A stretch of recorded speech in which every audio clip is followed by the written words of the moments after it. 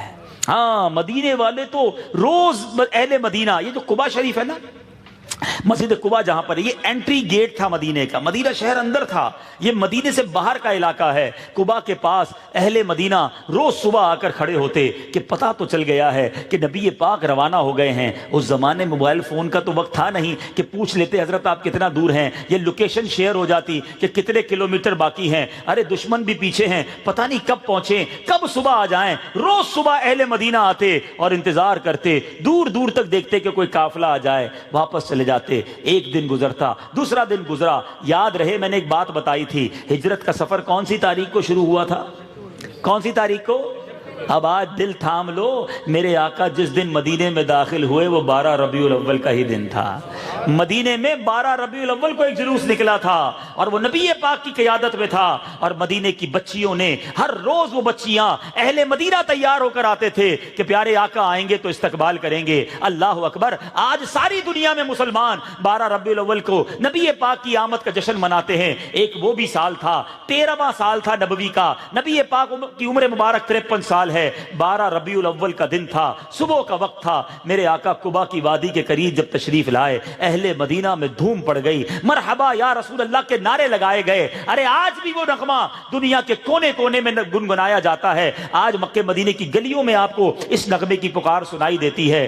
افریقہ جائیں، امریکہ جائیں، اہل عرب سے پوچھیں، سب کو یہ نغمہ عموماً یاد ہوتا ہے۔ اور وہ نغمہ کیا ہے؟ طلع البدر علینا من ثنیات الوداع وجبت شکر علینا ما دعا للہ دائی۔ یہ ثنیۃ الوداع جو ہے یہ ایک مقام کا نام ہے۔ آج بھی مسجد جمعہ کے سامنے ایک ترکیوں نے پرانی عمارت بنائی ہے، یہ وہ جگہ ہے جس کو ثنیۃ الوداع کہا جاتا ہے، جو اس نغمے کے شعر کے اندر بھی یہ جگہ موجود ہے۔ یہاں بنو نجار کی بچیوں نے دف بجا کر، نغمے گنگنا کر نبی پاک کا استقبال کیا۔ اہل مدینہ دو رویا کھڑے تھے اور آقا کا استقبال ہو رہا تھا۔ مجھے تو نہیں پتا وہ پڑھا کیسے تھا، مگر آؤ آج اس منظر کی یاد کو تازہ کرنے کے لیے ہم مل کر یہ شعر پڑھتے ہیں۔ طلع البدر علینا من ثنیات الوداع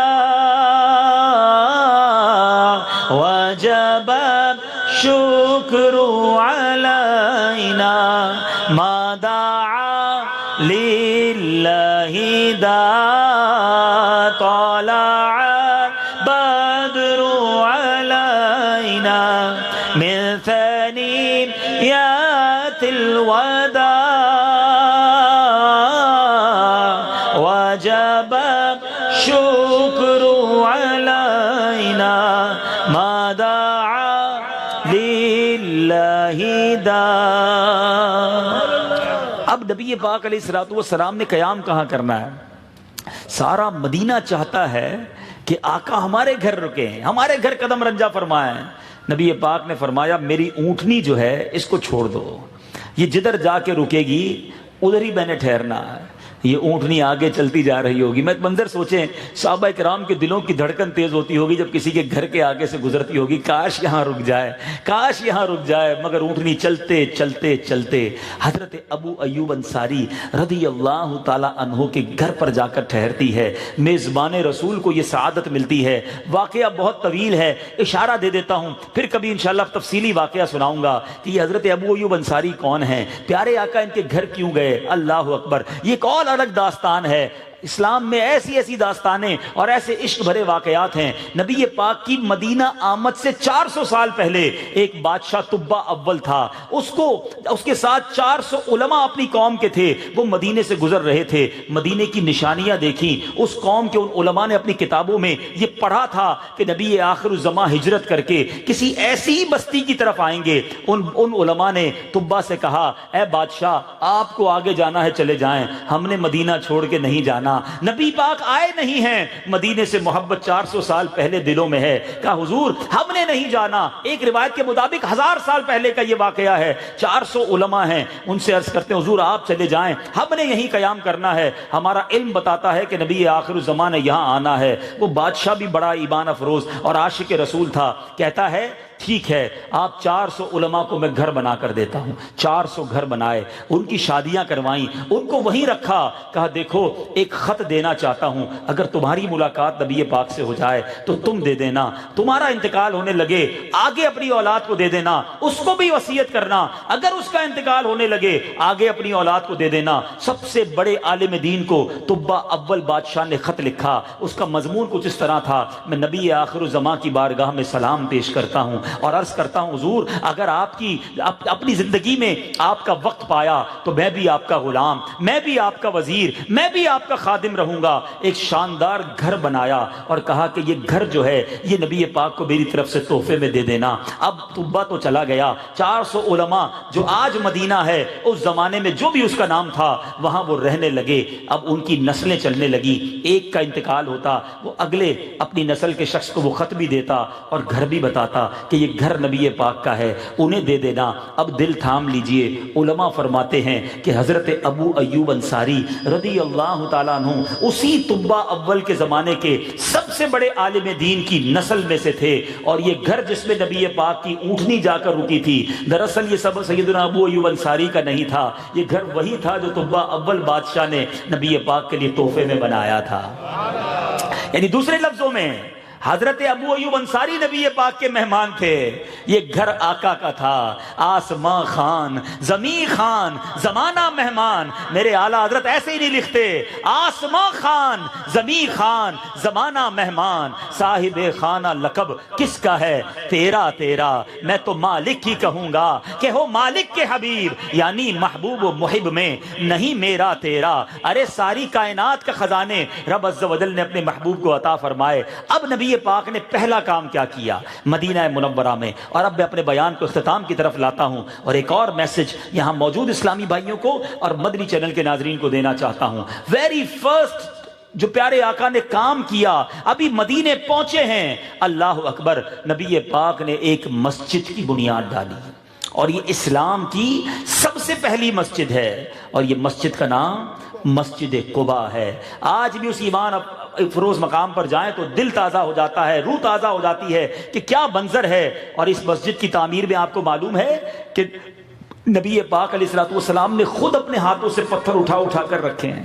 صحابہ کرام تو تعمیر کرتے تھے, پیارے آقا علیہ الصلوۃ والسلام نے اتنے وزنی پتھر اٹھائے کہ آپ کے جسم مبارک پر زخم بھی ہوا. صحابہ نے عرض کی حضور آپ تشریف رکھیں, ہم تعمیر کرتے ہیں. پیارے آقا علیہ الصلوۃ والسلام ان کی دل جوئی کے لیے پتھر ان کو دے دیتے, لیکن جا کے پھر دوسرا پتھر خود اٹھا لیا کرتے. اور اس محبت کے ساتھ اس مسجد کی تعمیر ہوئی. اے میرے میٹھے اسلامی بھائیوں, یہ وہ مسجد ہے جس کے بارے میں میرے آقا فرماتے ہیں کہ جو مسجد جو طہارت کے ساتھ, حدیث پاک کا مضمون ہے, جو طہارت کر کے مسجد قباء میں آ کر 2 رکعت ادا کرے اسے مقبول عمرے کا ثواب عطا کیا جاتا ہے. آج بھی عمرے کا ثواب مسجد قباء میں ملتا ہے. اور یہ مسجد وہ ہے جس کا ذکر قرآن میں ہے. اسلام کی پہلی مسجد سورہ توبہ میں اللہ فرماتا ہے لَمَسْجِدٌ أُسِّسَ عَلَى التَّقْوَى مِنْ أَوَّلِ يَوْمٍ أَحَقُّ أَن تَقُومَ فِيهِ رِجَالٌ يُحِبُّونَ أَن يَتَطَهَّرُوا وَاللَّهُ يُحِبُّ الْمُطَّهِّرِينَ. ترجمہ, یقیناً وہ مسجد جس کی بنیاد پہلے ہی دن سے پرہیزگاری پر رکھی ہوئی ہے, وہ اس بات کی زیادہ حقدار ہے کہ آپ اس میں کھڑے ہوں. اس مسجد میں ایسے لوگ ہیں جن کو پاکی بہت پسند ہے اور اللہ تعالیٰ پاک رہنے والوں سے محبت فرماتا ہے. اے میرے میٹھے اسلامی بھائیوں, نبی پاک نے یہ درس دیا کہ پہلا کام مدینے جا کر مسجد بنائی, پھر اس کے بعد مسجد جمعہ, پھر اسلام کی وہ عظیم الشان مسجد جس کو آپ مسجد نبوی کے نام سے جانتے ہیں. مسجدیں بنتی چلی گئیں اور آج ساری کائنات میں بن رہی ہیں. اور کونین کے والی کا وہ فرمان یاد رکھو, آقا فرماتے ہیں جس کا مضمون ہے جو اللہ کے لیے مسجد بنا بناتا ہے اللہ اس کے لیے جنت میں گھر بناتا ہے۔ آج ہم سب کے گھر ہیں، آج ہم سب عالیشان گھروں میں رہتے ہیں، اللہ نے بہت اچھی رہائش دی ہے۔ اب بتائیے ہم میں سے کس نے جنت میں گھر بنا لیا ہے؟ ہمیں ہجرت کا یہ واقعہ درس دیتا ہے۔ بہت سارے، میں صرف اس ایک واقعے سے کتنی شاخیں نکلتی ہیں، کتنے مدنی پھول نکلتے ہیں کہ قربانی کیسی دی صدیق اکبر رضی اللہ تعالیٰ عنہ نے، عشق کیسا تھا، قربان سب کچھ کرنے کے لیے صحابہ تیار رہتے، اور پھر نبی پاک کا اپنے صحابہ سے پیار کیسا، اس کے بعد مسجد کی تعمیر، مدینے والوں کا استقبال، نبی پاک کی محبت کا ظہور، یہ بہت سارے مدنی پھول اس واقعے کے تحت بیان کیے جا سکتے ہیں۔ تو اے میرے میٹھے اسلامی بھائیوں، آخر میں عرض یہ کرنا چاہوں گا، ہو سکے جتنے یہاں بیٹھے جن کو اللہ نے نوازا ہے، کم از کم ایک مسجد چاہے چھوٹی سی کیوں نہ ہو ہم ضرور بنائیں، اللہ کی رضا کے لیے ایک مسجد ضرور بنائیں کہ جو اللہ کے لیے مسجد بناتا ہے اللہ اس کے لیے جنت میں گھر بناتا ہے۔ اور اللہ سلامت رکھے دعوت اسلامی کو، دعوت اسلامی والے سال میں اب تک ایوریج یہ ہے کہ 600 مسجدیں بنا رہے ہیں، دوسرے لفظوں میں روزانہ 2 مسجدیں دنیا میں کہیں نہ کہیں بن رہی ہوتی ہیں۔ تو کیوں نہ ہم دعوت اسلامی والوں کا ساتھ دیں، اور ایسے ایسے علاقے ہیں پاکستان کے اندر بھی،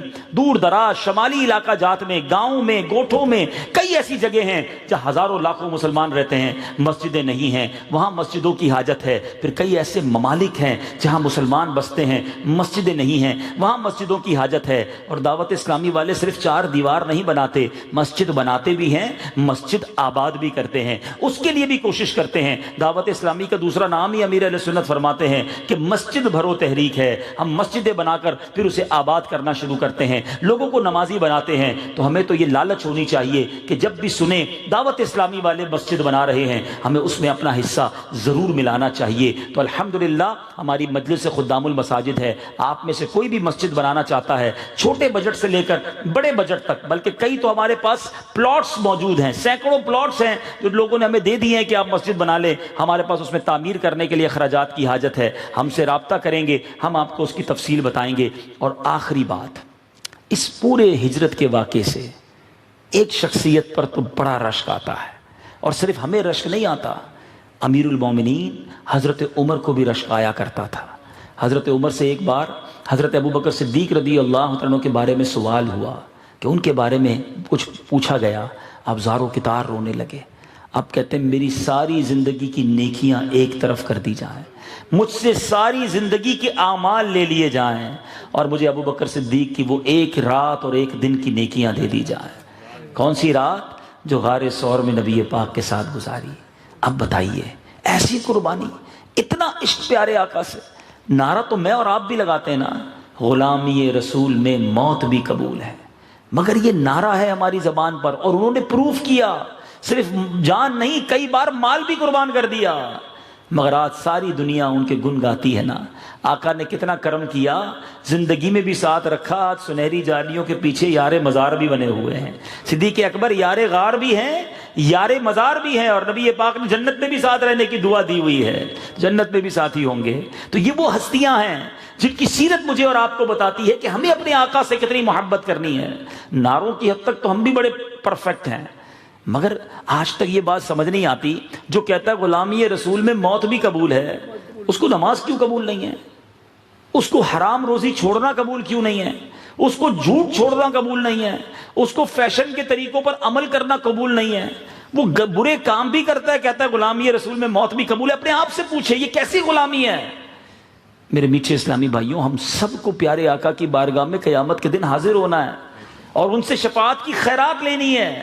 کس منہ سے ان کے پاس جائیں گے؟ کبھی سوچا ہم نے؟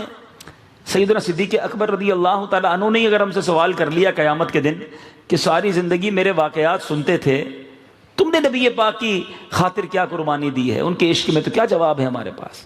آؤ میرے میٹھے اسلامی بھائی، سچا عشق اختیار کریں، اور عشق جو ہے نا وہ پریکٹیکل ہوتا ہے۔ یاد رکھیے گا، پیارے آقا کا عشق بیان نہیں کرنا پڑتا، وہ چھلکتا ہے، وہ نظر آتا ہے۔ غلام رسول کو بتانا نہیں پڑتا میں نبی پاک کا غلام ہوں، وہ دکھتا ہے، اس کی باتیں بتاتی ہیں، اس کا انداز بتاتا ہے۔ بندہ نہ خود بتائے کہ میں نبی پاک کا عاشق ہوں، بتانے کی ضرورت نہیں ہوتی، اس کا سراپا بتا دیتا ہے۔ اپنے آپ کو خود آئینے میں دیکھ کر طے کر لینا کہ میں اگر کسی کے سامنے جاؤں تو اسے پتا چل جاتا ہے میں نبی پاک کا غلام ہوں۔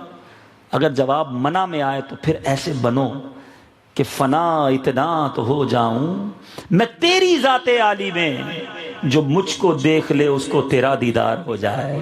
مجھے دیکھے تو پتہ چل جائے کہ اس کا امتی ہے. الحمدللہ دعوت اسلامی کے مدنی ماحول میں ایسی عشق بھری پیار بھری باتیں سکھائی جاتی ہیں. آئیے نبی پاک کے دامن کو مضبوطی سے تھامنے کے لیے دعوت اسلامی کے مدنی ماحول میں آ جائیں، جہاں ہمیں آخرت کی یاد بھی دلائی جاتی ہے اور پیارے آقا کے عشق سے لبریز جام بھی پلائے جاتے ہیں. الحمدللہ دعوت اسلامی کا ہفتہ وار سنت و برا اجتماع ہر جمعرات بعد نماز مغرب ہوتا ہے، اور آج کل تو چونکہ رجب المرجب کی مبارک راتیں ہیں تو روزانہ ہی مدنی مذاکروں کا سلسلہ ہے. اس وقت بھی مدنی مذاکرہ جاری ہوگا اور مزید بھی جاری رہے گا. اور جو غالباً اتوار کی رات بن رہی ہے چھٹی شریف، جو چھٹی 6 رجب ہے، اتوار کی جو آنے والی اتوار کی رات ہے، عرس غریب نواز فیضان مدینہ میں منایا جائے گا.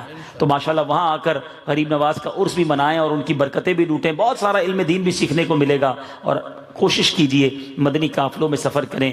23، 24، 25 مارچ 3 دن کے مدنی قافلے پوری پاکستان میں دھوم مچی ہوئی ہے، تو ڈیفنس والے بھی سفر کریں. ان 3 دن میں 2 دن تو چھٹی ہے، تو نیت کریں انشاءاللہ مدنی قافلوں میں بھی سفر کریں گے. اللہ تعالی ہم سب کو عمل کرنے کی توفیق عطا فرمائے. آمین بجاہ النبی الامین صلی اللہ علیہ وسلم. یہ لے صلو علی الحبیب صلی اللہ علیہ محمد وعلیہ آلہ وصحبہ وسلم. میٹھے میٹھے اسلامی بھائیوں، پیارے پیارے آقا میٹھے میٹھے مصطفیٰ صلی اللہ علیہ وسلم کا فرمان علی شان ہے، گناہوں سے توبہ کرنے والا ایسا ہے گویا اس نے گناہ کیا ہی نہیں. اور ہمارے حضور سید غوث اعظم رضی اللہ تعالیٰ عنہ ارشاد فرماتے ہیں کہ میرا کوئی بھی مرید بغیر توبہ کیے نہیں مرے گا. تو الحمدللہ عز و جل آج ہماری خوش قسمتی ہے کہ دعوت اسلامی کے مرکزی مجلس شورا کے رکن الحاج عبدالحبیب الداری دامت برکاتہم العالیہ جو یہاں موجود ہیں، سنت و برا بیان جن کا سننا ہے، یہ ہمیں الحمدللہ بانی دعوت اسلامی امیر اہل سنت حضرت علامہ مولانا محمد الیاس عطار قادری دامت برکاتہم العالیہ کے ذریعے غوث پاک کا مرید بنا سکتے ہیں. امیر اہل سنت نے بیعت کا مجاز بنایا ہے، تو جو ابھی تک کسی پیر صاحب کے مرید نہیں ہوئے تو موقع بہت ہی اچھا ہے، چاہے تو ہاتھوں ہاتھ ان کے ذریعے امیر اہل سنت کے اور ان کے ذریعے غوث پاک کے مرید بن جائیں. اور اگر پہلے سے ہی کسی پیر صاحب کے مرید ہیں تو چاہیں تو بیعت برکت کر لیں، یعنی طالب ہو جائیں. اس کا فائدہ یہ ہوگا کہ وہ مرید اپنے ہی پیر صاحب کے رہیں گے اور انشاءاللہ امیر اہل سنت کے سلسلے کا فیضان بھی جاری ہو جائے گا. رکن شورا کی بارگاہ میں عرض ہے میں توبہ بھی کروا دے اور قادری اتاری سلسلے میں بھی داخل کروانا انشاءاللہ. میرے وہ اسلامی بھائی جو مرید ہونا چاہیں، میں جس طرح کہتا جاؤں دہراتے جائیں. بسم اللہ الرحمن الرحیم. الصلاۃ والسلام علیک یا رسول اللہ وعلی آلک واصحابک یا حبیب اللہ. لا الہ الا اللہ محمد الرسول اللہ صلی اللہ تعالی علیہ وسلم. توبہ کرتا ہوں میں اپنے تمام پچھلے گناہوں سے، اور وعدہ کرتا ہوں میں کہ آئندہ شریعت پر چلوں گا، بد مذہبوں اور برے لوگوں کی صحبت سے بچتا رہوں گا، نماز روزے کی پابندی کرتا رہوں گا، والدین کی نافرمانی، جھوٹ، غیبت، چغلی، وعدہ خلافی، گالی گلوچ، فلمیں، ڈرامے، گانے باجے، بے پردگی وغیرہ وغیرہ گناہوں سے بچتا رہوں گا. اے اللہ میری اس توبہ کو قبول فرما اور مجھے میرے وعدے پر ثابت قدم رکھ. مرید ہوتا ہوں میں خاندان عالی شان قادریہ رضویہ عطاریہ میں نے اپنا ہاتھ آپ کے ذریعے سے شیخ طریقت امیر اہل سنت کے ہاتھ میں دیا، اور ان کے ذریعے سرکار بغداد حضور غوث پاک رضی اللہ تعالی عنہ کے ہاتھ میں دیا. اے اللہ مجھے جناب غوث اعظم کے مریدوں میں قبول فرما، اور کل قیامت میں غوث پاک کے غلاموں میں اٹھا. صلاۃ والسلام علیک یا نبی اللہ وعلی آلک واصحابک یا نور اللہ. ادب و شوق کے ساتھ صلاۃ والسلام، پھر دعا انشاءاللہ.